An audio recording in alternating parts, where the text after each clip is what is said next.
ചെളി കയറി മൂടിയ വയനാട് തൃശ്ശിലേരി കാറ്റാടിക്കവലയിലെ ബസ് കാത്തിരിപ്പ് കേന്ദ്രം വൃത്തിയാക്കി വയോധികയുടെ മാതൃക. റോഡിലൂടെ ഒഴുകുന്ന മഴവെള്ളം ചെളി നിറഞ്ഞ ബസ് കാത്തിരിപ്പ് കേന്ദ്രത്തിലേക്കാണ് ഒഴുകിയിരുന്നത്. ബസ് സ്റ്റോപ്പ് ആരും വൃത്തിയാക്കാത്തതിനെ തുടർന്നാണ് 65 വയസ്സുകാരി സീത ഒറ്റയ്ക്ക് ബസ് സ്റ്റോപ്പും പരിസരവും വൃത്തിയാക്കിയത്.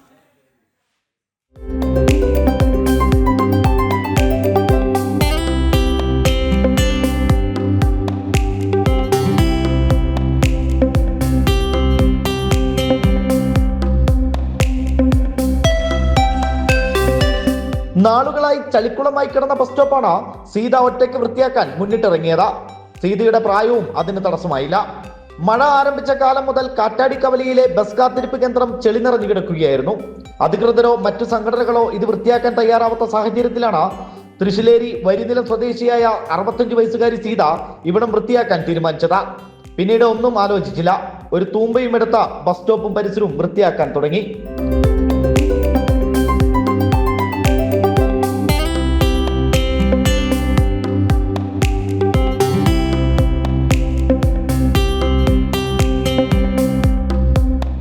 മാസത്തോളായി വേസ്റ്റ് ഷെഡിലേക്ക് വെള്ളം കയറുന്ന കണ്ടുകൊണ്ടിരിക്കുന്നു. അപ്പോൾ എൻ്റെ കയ്യിൽ തൂമ്പ ഉണ്ടാവില്ല. എപ്പോഴും വിചാരിക്കുന്നത് വൃത്തിയാക്കണം, എപ്പോഴും എൻ്റെ കയ്യിൽ തൂമ്പ ഉണ്ടാവില്ല. ഇന്നിപ്പോൾ ഞാൻ വീട്ടിൽ പോയി തൂമ്പ എടുത്ത് വന്ന് അപ്പോൾ വെള്ളം വേസ്റ്റ് ഷെഡിലേക്ക് കയറാത്ത വിധത്തിൽ വൃത്തിയാക്കി ഇനി വീട്ടിൽ പോയിട്ട് ബക്കറ്റ് എടുത്തുകൊണ്ട് വേസ്റ്റ് ഷെഡ് ഒന്ന് കഴുകിയിരുന്നു. ബസ് കാത്തിരിപ്പ് കേന്ദ്രത്തിൽ നിന്നും 1.5 കിലോമീറ്റർ ദൂരത്താണ് സീത താമസിക്കുന്നത്.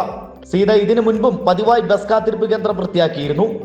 65-ാം വയസ്സിലും പതിവായി എത്തി പൊതുവിടം ശുചിയാക്കുന്ന സീത ഇതൊരു സേവനമായിട്ടല്ല, ഉത്തരവാദിത്തമായാണ് കാണുന്നത്.